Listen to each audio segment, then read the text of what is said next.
What is good, everybody? We're doing something a little bit different this week because the Easter Sunday holiday has managed to create a little rift in the schedule for college baseball this week. So a lot of the series that typically start on Friday will be starting on Thursday. Therefore, we're doing our show on Wednesday. And believe it or not, yes, we did get college baseball lines on Wednesday. Your boy JohnnyVTV is back in full effect from South Florida. A little bit of tan going on in case you didn't notice. John, I know I wasn't able to link up with you. It was a little bit of a family trip, hard for me to get away. But I'm glad we're able to reconnect this weekend for a little college baseball showdown here on Breaking Bet. Yeah, I mean, like you said, we've got an interesting week coming up. It's always a weird week when it's Easter Sunday because all these series start on Thursday, and then you don't know if these starters are going to go on Thursday, if the aces are going to be pushed up a day, or if they're all going to go on their normal 1 week schedule. So it's definitely a weird week, and it's definitely reflected by some of the odds we're getting today. Yeah, these last 2 weeks, we've been getting a ton of games. We've been getting 40 to 50 matchups, whereas in the past, and I'm not even talking about like the first 8 weeks of the year, I'm talking about the last few seasons, we get maybe 20 games, maybe. Now we're getting like these obscure mid-major matchups, and we're not talking about top 25. We're not talking about like the bigger names. We're getting these weird, random, like St. John's versus Creighton, where we've never gotten that before. So it's cool to have options, and I'm not complaining. Like, we've been complaining about not getting lines at all and like getting 10 games. So this is definitely an improvement. And listen, it is what it is. Unfortunately, this week, at least for the Thursday games, there's a lot of favorites this week, a lot of big favorites, especially at home. So as we have to do as handicappers, as bettors, we have to adjust. And we have to figure out, okay, well, we're not laying a bunch of minus 250s, minus 300s. So maybe we have to get creative with some parlays. So that's what we're here to help you guys figure out for this week. Yeah, I think there'll end up being a lot of heavy money line parlays, and I really don't love a lot of the underdogs this week. It seems like, like you said, it's going to be an interesting week. We're going to have to figure some things out. Yeah, that is something that we will be having to do. All right, before we get into the plays, the specific game matchups, we do this every single week. John, give me your underdog most likely to win, and we're talking about big underdogs, and that means plus 200 or bigger. Don't take mine. Don't take mine. You know where I'm going. Don't take it. I mean, to be honest, I don't love a lot of these matchups. Maybe something I'd look into. It's not plus 200, but it's close. It's UAB plus 175 against ECU. ECU has not been playing well lately, especially in conference play. UAB isn't, the best team, but they beat Auburn twice this year. They've got a solid team. They're good enough, I believe, at home to be able to get these wins. I think that's my best look is UAB at plus 175 against ECU. Okay, I'll bite. I mean, I was not big on ECU coming into this year. I think just based on reputation and their coach and their accomplishments from previous years, sports books coming into the season kind of just lazily carried them in with the same anticipation. Hey, they're one of the best mid-majors in the sport again. They're a team that might be ranked top 25. They're a team that might host a regional again. But it's a very different team than was in years past. They've lost a lot of firepower, including their two best pitchers in Trey Savage and Zach Root. So East Carolina being a fade for a lot of games this year, especially when they're a big favorite, is something that is been profitable. I'm actually going to start with – I'm going to go with the game that we're going to start with. UVA FSU. So I want to share with everybody, just because this is game one of the series for almost every team does not mean the rotation is following the same typical weekend standards that it usually does. Some coaches like to keep their Friday guys or their pitching rotations in general on regular rest. And because it's moving up a day, there has been some pitching changes, and that includes FSU, where a lot of people automatically assume Jamie Arnold will go game one. And I understand it's sometimes you just think about it like, hey, like it's Jamie Arnold. You're not going to go game one. No, he's going to go game one. It is important to do your homework and double check when it's available. I did that. I noticed that they're going with Florida State is keeping Jamie Arnold on regular Friday rest. So Link Jarrett has opted to go with bullpen arm John Abraham, who is a decent reliever for them in what I can only imagine is a bullpen game. 3, maybe 4 innings, and then you find a way to mix and match.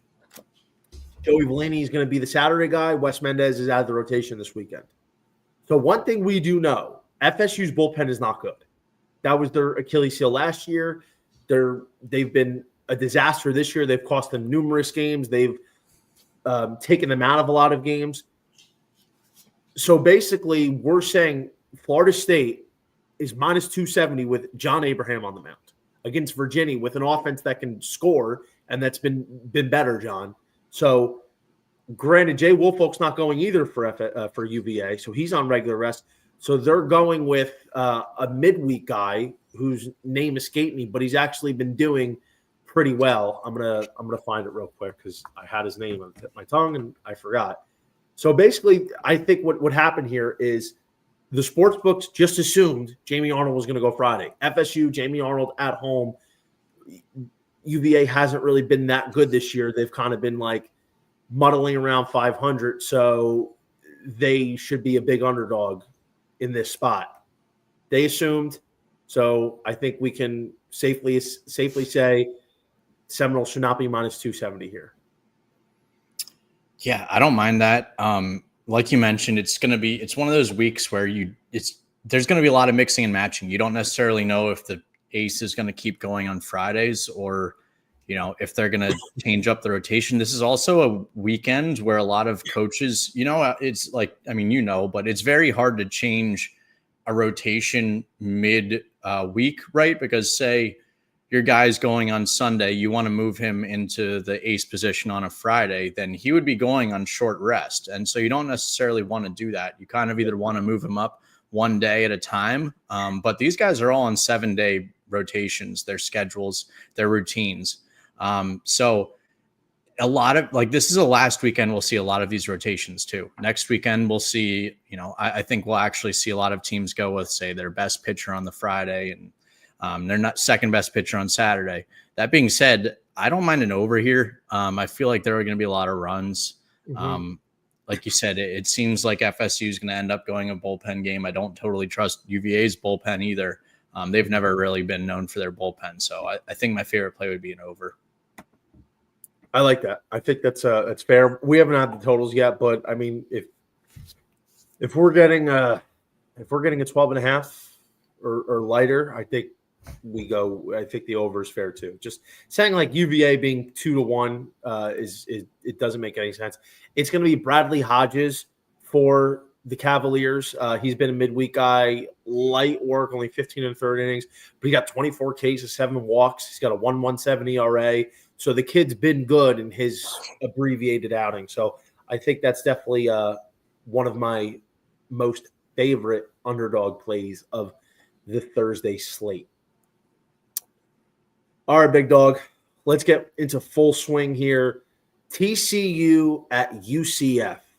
Talking about those Horned Frogs just put a beating on Kansas last week for the sweeperoo. That's an impressive series for TCU. Listen, I'll be honest, John. I have my reservations. I have my doubts about this team. I think, coming off a College World Series appearance where they were a Final Four team 2 years ago, last year I kind of felt like, hey, they still have a lot of talent. They're going to be able to follow it up and be a good team and maybe flirt with that status again. Relatively disappointment, I think it's fair to say. And then I kind of felt like this year they didn't have a lot of talent on the offensive front. I mean, Noah Franco's a stud two-way guy coming in, but you can never really count on a guy as a freshman right away off the bat. And he's been good on offense, but as a pitcher, he hasn't really done much. The pitching really has kind of been hit or miss in a lot of areas because they lose Ben Abelt, who's supposed to be potentially the Big 12 pitcher of the year, losing preseason, converting from a closer to a starter, and not just a starter, but an ace.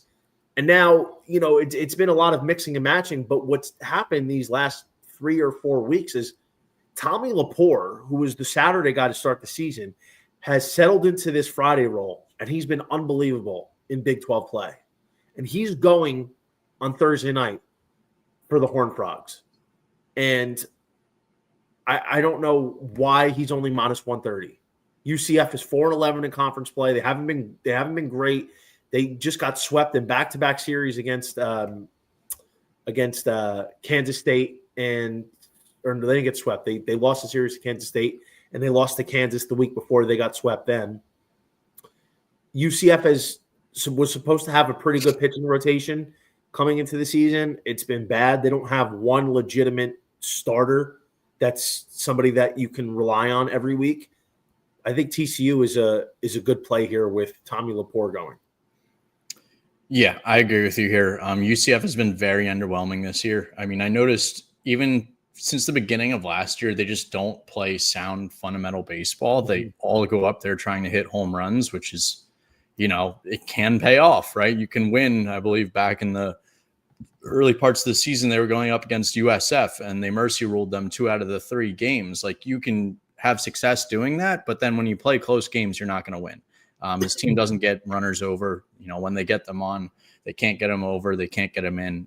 Teams like that aren't going to make it very far. I do like TCU in this game.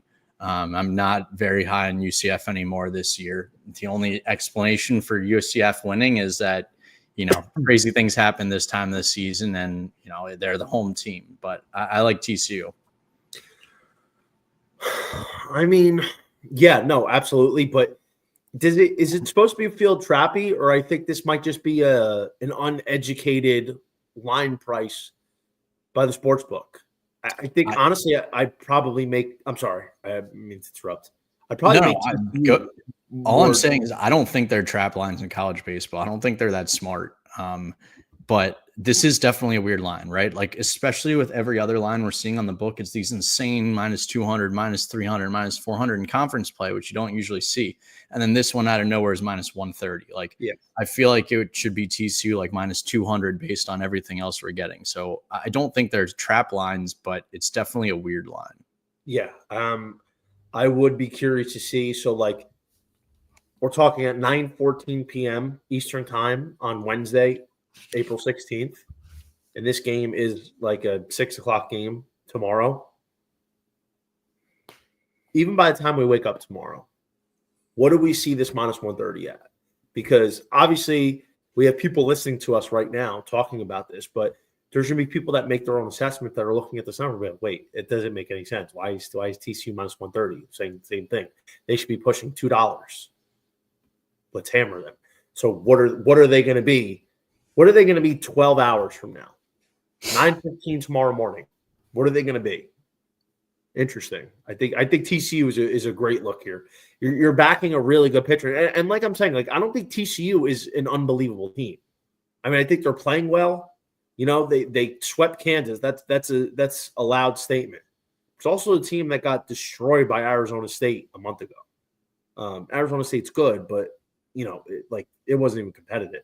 So, TCU's got some roster holes. They got some areas that I definitely am concerned with, but I think in a matchup like this where UCF has not been the team that I thought they would be this year, I think given the price especially, it's a good matchup. So I don't have a particularly strong opinion on this game, but Arizona's traveling to BYU. It's Colin McKinney. It's Jacob Reiser, I'm sorry, for BYU, who's not really a starter. He's like a bullpen, maybe throwing a midweek kind of guy. He is a lefty. You think Arizona's a runaway here at the Cougars? I don't think so. Arizona's been that team for me that just if I bet against them, they play well. If I bet on them, they don't. And Yep. it's extremely frustrating at this point. And I just don't think they're that good of a team, just because they're not that consistent. And, we saw last year, they honestly weren't a great team for most of the season. And they went on that insane run at the very end of the season. And they kind of parlayed that into the conference tournament. But I'm there's no way I can get behind them on the road in this in this game. If I'm going to play something at that number, there are a lot more options that I'd rather play. Yeah, I think, listen, BYU's pitching isn't really something that would concern me, but I don't know, dude. Like, Arizona's not that. You're right. They're not that good. I mean, they're good. They have talent, but they're nothing that I would really be overly concerned about. I still have a lot of questions about their bullpen. Colin McKinney had a big start last week against OK State, but before that, he did not look good. Especially, I think Brendan Summerhill is still out unless there's news that he's returning. So, listen, Arizona, typically for me, the time I bet them is on Sundays with Smith Bailey because I really like Smith Bailey. Like, it's fun because sometimes, we get lost in watching the guys that are draft eligible this year and next year, and then we lose sight of the guys that are draft eligible in a couple of years. So the 2027 class, there's some real stud freshman arms that are going to be the topic of conversation, and they're going to start ramping up sometime next year because next year they'll be like, well, all right, next year, 2027, they're draft eligible. Smith Bailey is going to be one of those guys. It's going to be like Smith Bailey, Dax Whitney, what's his face? William Schmidt from LSU, among a couple other guys off the top of my head I can't think about right now. But so Smith Bailey is really the guy that I back on Sundays when I want to take Arizona State or Arizona. So that's a wait and see. Georgia Vanderbilt. The Vandy boys, home dog here against Georgia, coming off a very big win against Arkansas. J.D. Thompson, Brian Curley. John, I'll let you start this one. Yeah, I mean, Vanderbilt's one of those teams that plays way better at home, but I think Georgia's a much better team. I just don't know if it's minus 150 on the road better. These SEC matchups can truly go either way for a majority of the teams. And Georgia hadn't been playing great going into that Arkansas series. That was a big win. I could see a little bit of a letdown here, though. And I think I would go Vanderbilt at plus money if I were to bet anything. So I was having trouble with this. I always liked to back Vanderbilt with J.D. Thompson on the mound. Like preseason, J.D. Thompson for me was a top 5 arm coming into the year. He was going to be one of the top arms off the board for the draft, at least college-wise. And he really hasn't been that great. I mean, he's had a couple good starts here and there, but the walks have been a problem.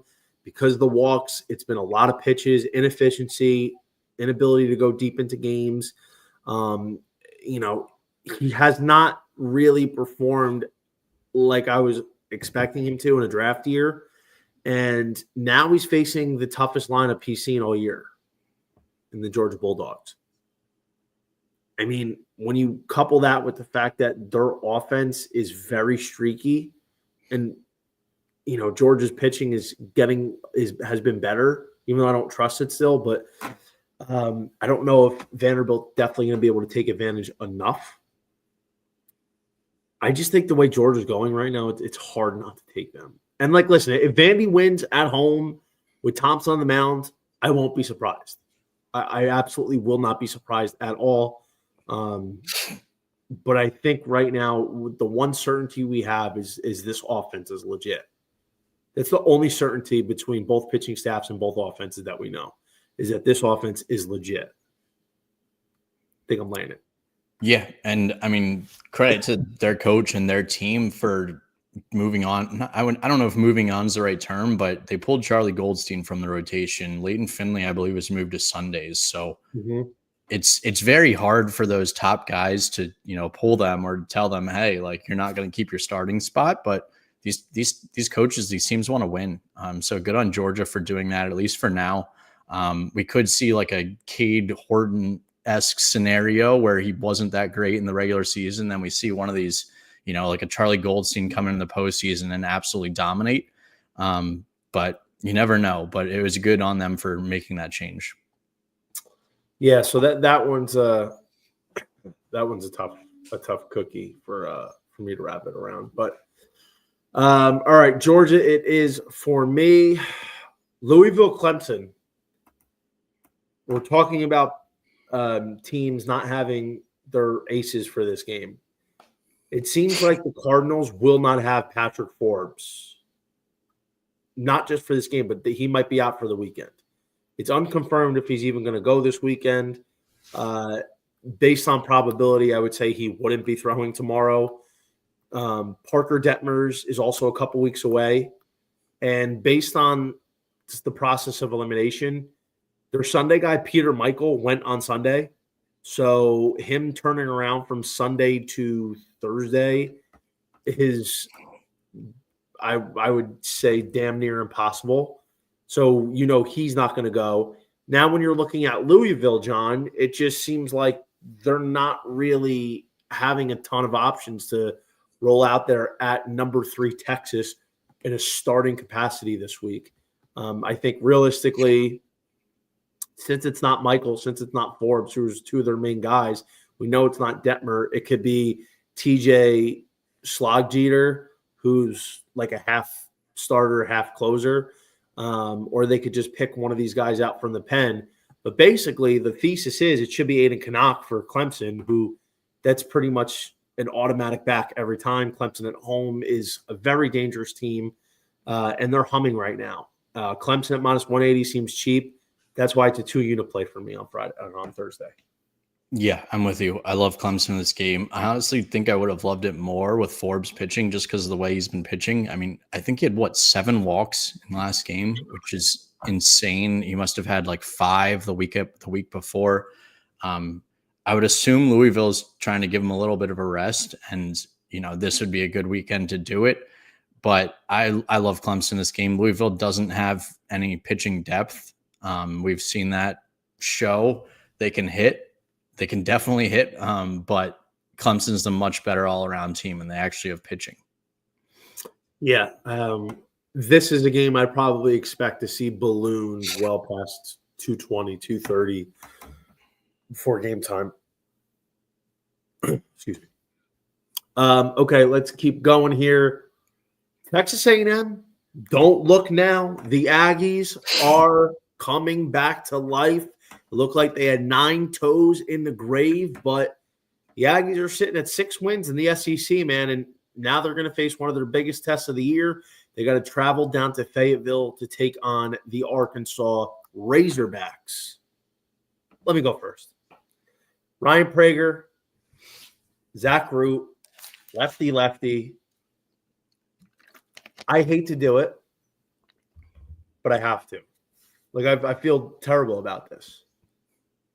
This is Texas A&M for me. Plus 180. I think aside from the fact that they look like they've gotten a lot better, I am concerned that I know A&M does not hit lefties as well as they do righties. So Zach Root, clearly lefty. But, I think this is like a different A&M team that we're going to get now. Like the way they've been playing these last couple of weeks, I think a lot of these struggles they're starting to break out from. The pitching overall has been a lot better. I expect Prager to lock in, even though he's been giving up a little bit too many home runs. I think A&M just finds a way to pull this game out. I think Arkansas, man, they're good, but I don't think they're as good as everybody thinks they are. I think they're a little overrated. I think they're going to regress to the mean, at least on the offensive side. And, listen, we know they can pitch, but Zach Root he's been solid, but he hasn't been great. He's not this number 1 overall pitching prospect. He's a guy that can give you a chance to win pretty much every time out, but he's not like this nails shut down every single week Friday starter. So A&M getting plus 180 right now, still being disrespected because there's a lot of this Arkansas flair going on. It doesn't make sense to me.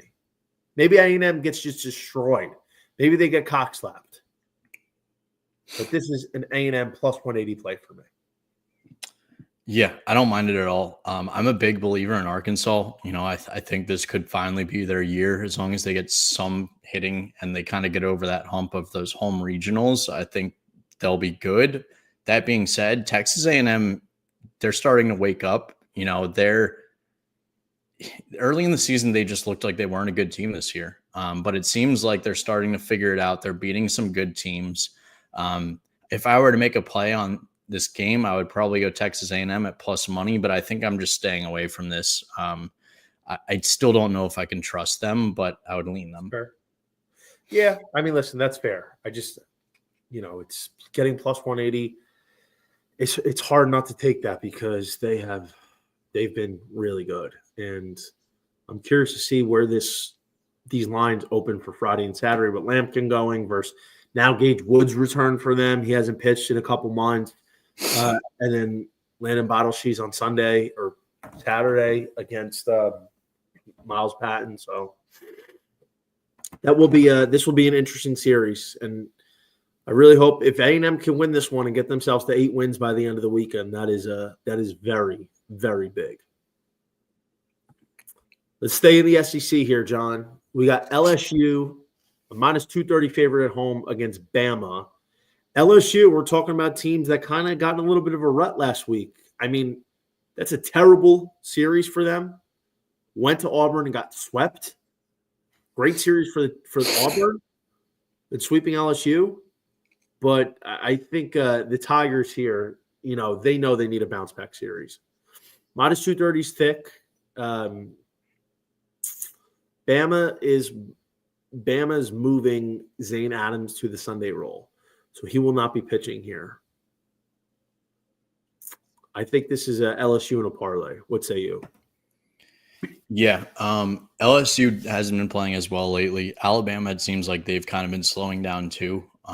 This is one of them. I would probably lean LSU at home to bounce back, but minus 230 seems a little heavy. I feel like it should be around minus 175 still for this SEC matchup. There's still two good teams. LSU got swept last weekend. They could, very easily lose 2 or 3, but I would lean them. I just think I'm staying away from this game. Oh, John, you're staying away from LSU on a bounce back spot here. That's terrible. Shame on you. It's just a terrible number. All these numbers are minus 2 something, minus 3 something, and it's still the SEC. Anything could happen. I do agree. Listen, I do agree this is a very big number, but LSU is still very highly regarded and highly ranked. Whereas Bama, we know that they could have been fool's gold. And in lieu of Zane Adams this week, it's going to be Tyler Fay. So that's also going to play a big part in it.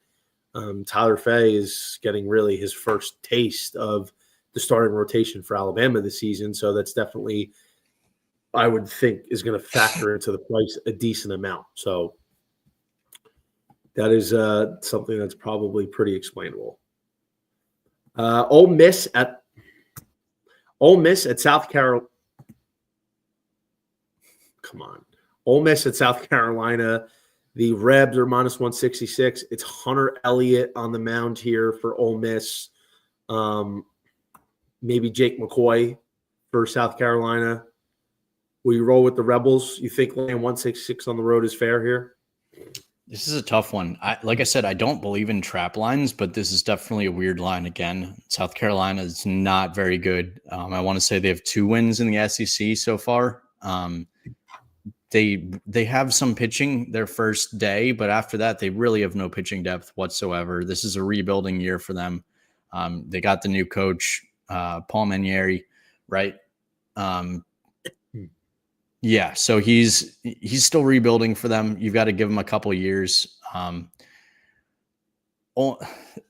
don't trust Ole Miss at this number. I think I would lean South Carolina in game 1 when they actually have some semblance of pitching, but this is another one I don't know if I'm going to touch. Yeah, I was thinking something along the same lines. I was thinking about that. But Hunter Elliott is tough to turn down.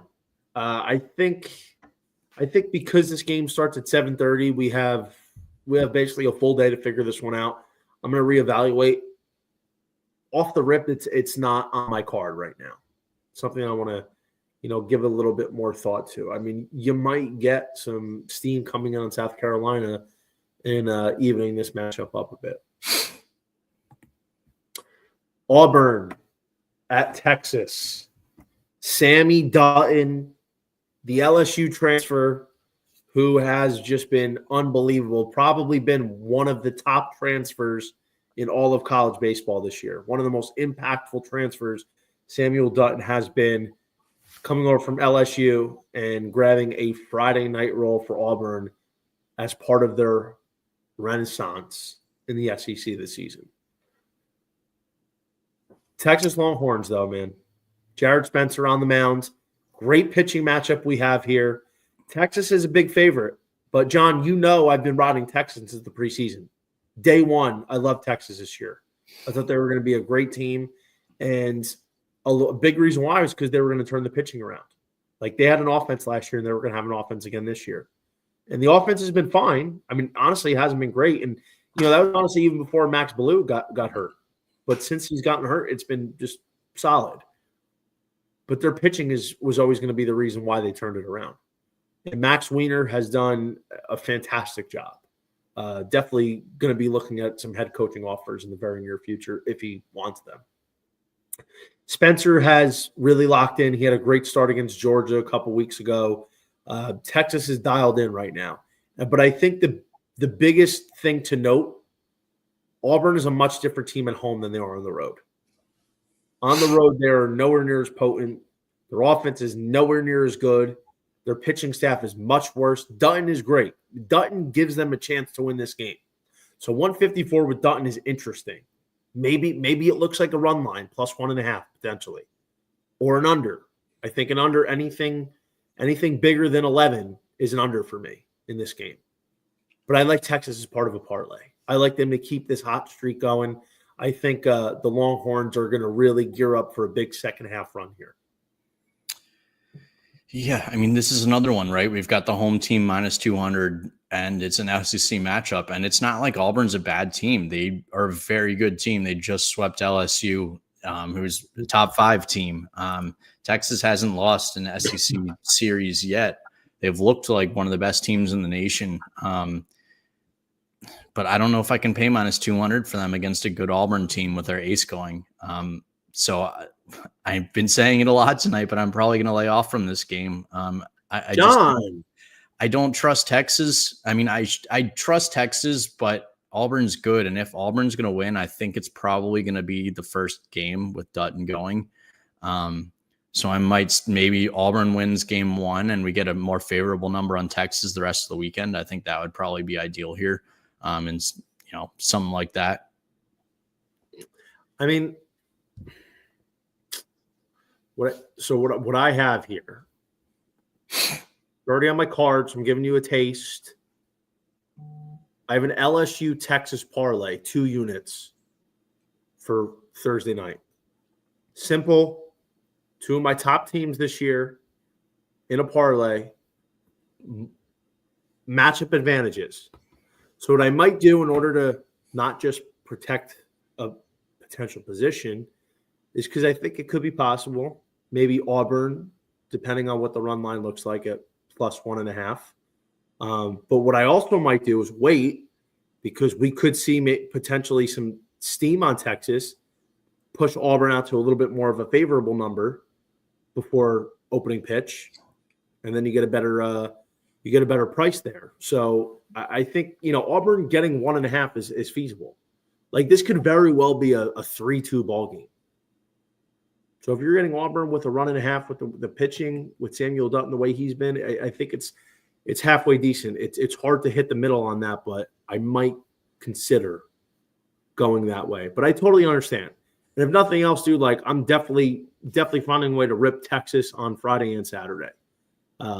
Luke Harrison, Ruger Riojas, you have Dylan Volantis in some capacity, Max Grubbs. Like, this Texas pitching staff is loaded, dude.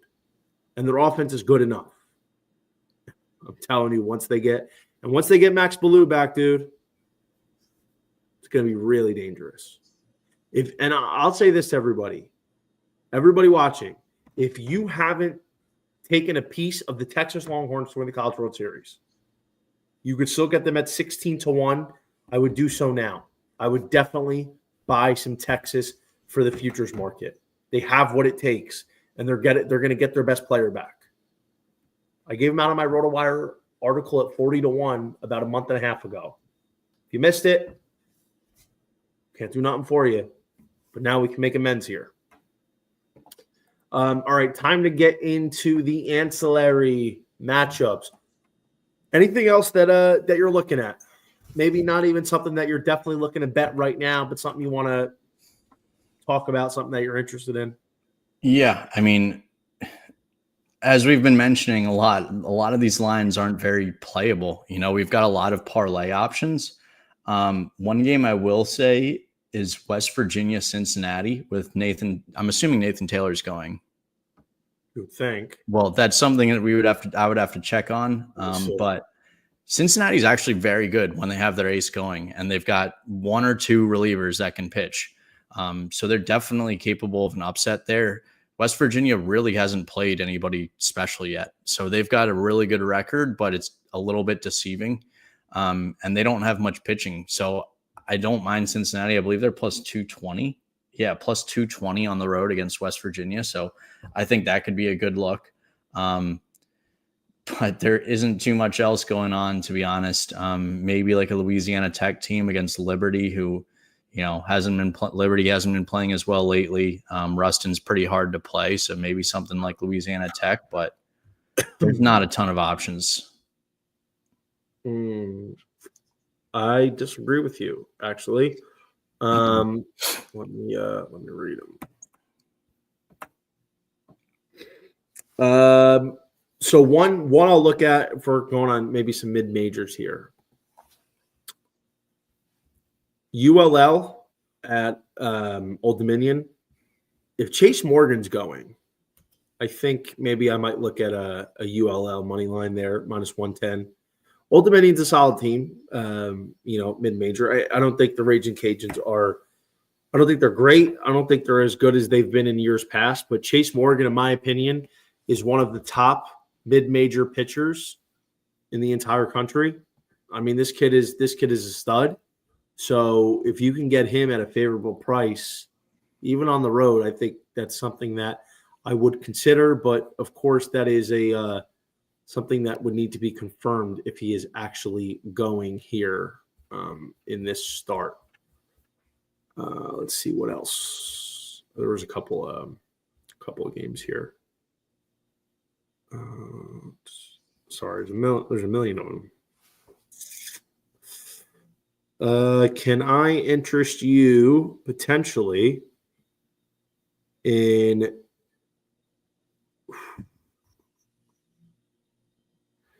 Texas Tech against Arizona State? ASU minus 270 at home. Ben Jacobs on the mound, presumably. Texas Tech, not sure who they'd be throwing. Maybe Matt Hoyer. Tech's not good this year. I think we established that several times throughout the season. But they're talented. They have a lot of talent on that team. They got juice. Those are two different things, being talented versus being good. But they're frisky, man. They can get up. And with how bad ASU's bullpen's been this year, how they lost them the series last week against Cincinnati, which is disgusting, and how they lost them the series the week before against Arizona, where honestly, if ASU's bullpen wasn't a bunch of complete morons and just useless putzes, they would probably have a relatively commanding lead in the Big 12 right now. That said, I don't think ASU is even a parlay piece at minus 270. I think maybe I might wait for a run line, get Texas Tech plus 2.5 here. What do you think? I agree with you. They've been frustrating me all season, especially that series against Arizona. It just seemed like they never had any fight. They would go down, and that would be it for them. I know they won the third game in that series, but they were even down in that game as well. I'm not a big believer in Arizona State. I know you like them in general. I love them, but yeah. It's just they've got to prove it to me. They always have a problem with pitching, and that's been their Achilles heel, and they can go off and score 15 runs literally any game, but I just don't totally trust them. Yeah, it's very sad. So, I mean, it's a fair point, but maybe we see a turnaround here. Maybe their pitching actually does something for a change the rest of the way. We have NC State Cal. Not sure if you have any interest in that game. I didn't really highlight that as a main one, but minus 130 NC State at Cal, even money. Yeah, I think I like the over. Hopefully it's not like over 15. First game, California is great for overs after the first game of a series. NC State, I believe they have Dom Furtan going on their opening days. I mean, we got to double check, this week, but both these teams are over teams. They really don't have much bullpen at all. I think if we don't get an over in game one, we'll at least get one in game 2 or game 3. That's a good way to look at it. That's a series long handicap because, Cal's definitely been dealing with a lot of overs this year. Austin Turkington to start, who was their Friday guy, has been pretty good. But the last, I would say, 3 weeks, he's been getting teed off on. Okay, this is interesting. We're staying out west here. Hawaii, UC Irvine. UC Irvine's a minus 298 favorite at home against Hawaii. So typically, I think Hawaii, it's fair to say they're not the same team on the road as they are at home.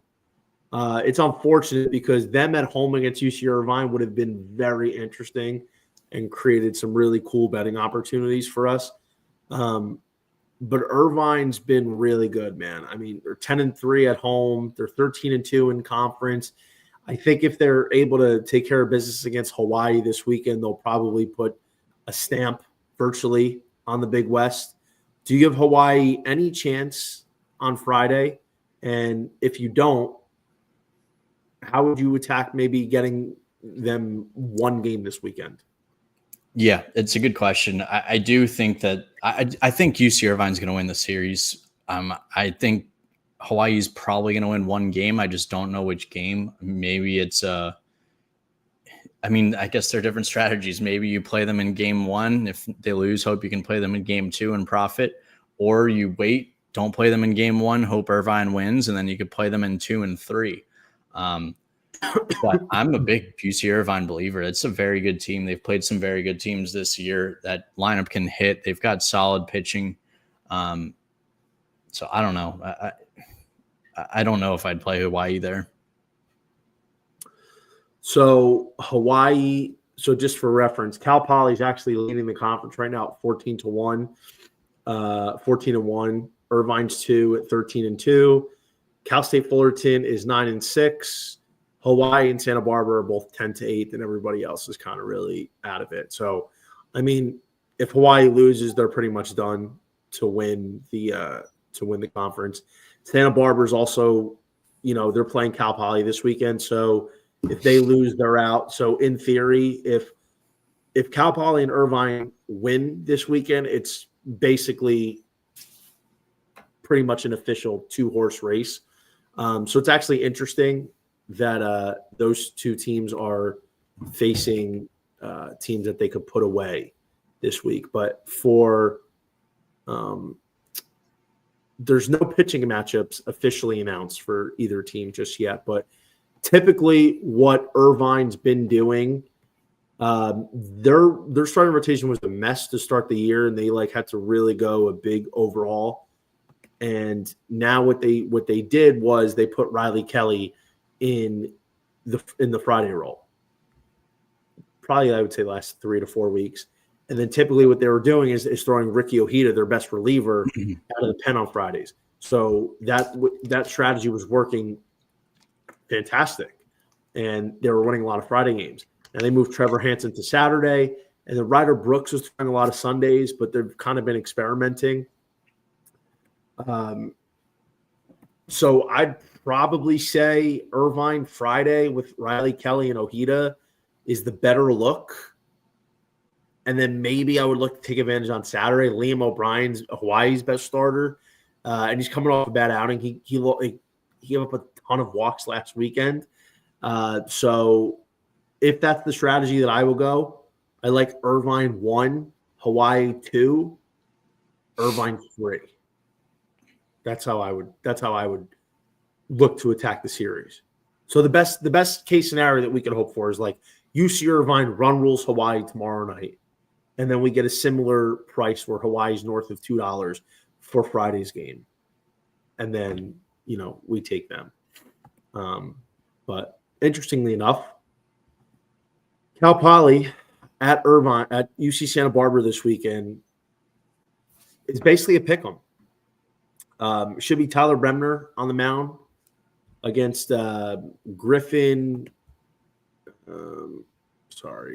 Nace for Cal Poly. And I was telling you this. Like I didn't do any Santa Barbara this year. I didn't believe in them because they can't hit. Like it's not a secret. Like they cannot hit. Pitching is something that they've always seemed to have, and like Bremner coming into the offseason, during the winter when I was reading some like early mock drafts, I truly didn't understand all this Tyler Bremner hype. And I was saying this in my preseason podcast, John. Like Tyler Bremner, this hype where he's potentially the number one arm in not just the college class this year in the draft class, but overall, made no sense to me. He might be the number one pick off the board, top 3 overall, or number one arm. Like it didn't make sense. And some people were putting him over Jamie Arnold. It made no sense to me. I'm like, listen, he's a very good pitcher. He's got an unreal changeup. He's got good stuff. He can draw swings and misses. He's got a good frame that he's going to continue to fill out as he gets older. So like him being a first rounder and him being like a top 15, top 10 pick, like, okay, fine. But I mean, a guy that plays in the Big West that really hasn't had that great of a season, and all of a sudden now the hype, John, dried up on him a little bit. The hype on Santa Barbara dried up a little bit. I was hoping that we were going to get Cal Poly maybe at like a plus 130, plus 140 price with the Tyler Bremner tax that we've been seeing all season. But maybe the books have finally realized, like, yo, Santa Barbara sucks. Tyler Bremner has had a subpar season, by his standards. And that's why we're not going to do it. But in any case, Cal Poly at minus 110, is it worth a play at that number? I don't mind it. I think it's definitely a good look. You see Santa Barbara, it seems like having home field advantage hasn't been much of a difference for them. I don't really know much about Cal Poly, if I'm being totally honest. But they've been playing really well this season, especially in conference. And I'm not a big believer in UCSB this season. So I think it's definitely a good look. Yeah. It is crazy to see sometimes. Like when you pay attention to the lines every week and you're seeing them multiple times every week and you're seeing how the changes happen like in real time. And granted, they're going to be like, well, Cal Poly's currently the Big West leader. But still, like you're getting a guy that Tyler Bremner, the books were forcing you to lay almost $3 on in a lot of matchups this year throughout the season when he was on the mound, when he wanted to back Santa Barbara. So gun to head, no question about it. Going Cal Poly in this matchup. Truth be told, Bremner can throw 7 shutout innings and they can lose. And honestly, that's what's happened. That's what's happened a couple times here. The only game that I would actually really like to back Santa Barbara, if I was going to back any, would be game 2. They probably like a month ago they scrapped Jackson, Florida in the Saturday roll, and they put Calvin Prosky. Calvin Prosky was the Sunday guy. He's up on Saturdays. So that's actually an interesting thing that they were doing. Still do like Jackson, Florida. I think Jackson, Florida is going to be a stud next year. But Bremner's got a 4 ERA. It's not working for them this year. Okay, there are maybe one or two more that I did want to get your opinion on before we split here. Charlotte, South Florida, pick'em. Blake Gillespie, he's been one of the top starters in college baseball this year. But also South Florida's got a dog throwing. I think maybe that's an under. Yeah, I mean, I can't bet against Charlotte. The way that their ace has been pitching, I want to say it's like one run in his last 4 starts, and he's gone at least 7 innings in all 4. The way this works, though, is probably the second that media picks up on how good he's been pitching, he ends up having a stinker. But yeah, I mean, I don't mind an under at all there. I think Charlotte would be a good play too. Betting on him wouldn't be a terrible idea at this point. Wasn't Gillespie was he was a Georgia transfer, wasn't he? I'm not sure. I think Blake Gillespie pitched at Georgia a couple of years ago, but yeah, I mean, we haven't really got many opportunities to bet on Charlotte. Like some of these smaller mid-major programs, like we typically don't get a lot of opportunities to take advantage of them. So I feel like sometimes when you do, we got to take advantage. And same thing kind of happened with Western Kentucky. I don't really remember off the top of my head seeing too many chances to take Western Kentucky this year, and then all of a sudden, like we've been getting them a lot, and now like the media's sort of picked up on them. So definitely one where I found pretty interesting. Last one I want to ask you about. East Tennessee State against Mercer. They're laying $1.80 for ETSU and getting 140 for Mercer. What do you think about that? Yeah, I mean, this is one I feel like I would lean ETSU. I mean, they're the better team. I feel like they should win on the road, but I don't know if I can pay minus 180 for them, not totally trusting them. And Mercer's definitely a good enough team where they can win the game or even win this series. But ETSU is probably the better team overall. That doesn't necessarily mean they're going to win this series. I'm probably going to stay away from this one too. Fair point. That should do it for us. I don't really have any other games I wanted to talk about, but there are a lot of them. I think there's definitely some opportunities to bet some really advantageous numbers. So I think we covered them all too. So with that being said, appreciate everybody for tuning in this week. And what we're going to do first week of May, we're going to start looking at some more futures in terms of what we might expect for the NCAA tournament. We're going to start previewing, some futures and teams that you need to be taking advantage of. And we'll carve out some time after our handicap of certain series and just start talking about exactly who you need to be on the lookout for and teams maybe to stay away from, teams maybe to buy, et cetera, et cetera. John, my friend, I appreciate you taking the time tonight to join me as always. Everybody listening out here, thank you so much. Wish you a lot of luck this weekend. Stay tuned. I'm going out with my guy, Noah Beanick, for the college experience at 10:30. Keep a lookout on the Twitter at _JohnnyVTV so you can hear me and Noah chop it up. John, you're a peach. Appreciate you, brother. Best of luck this weekend. Yeah, man. Thanks for having me on as always. Thanks, guys.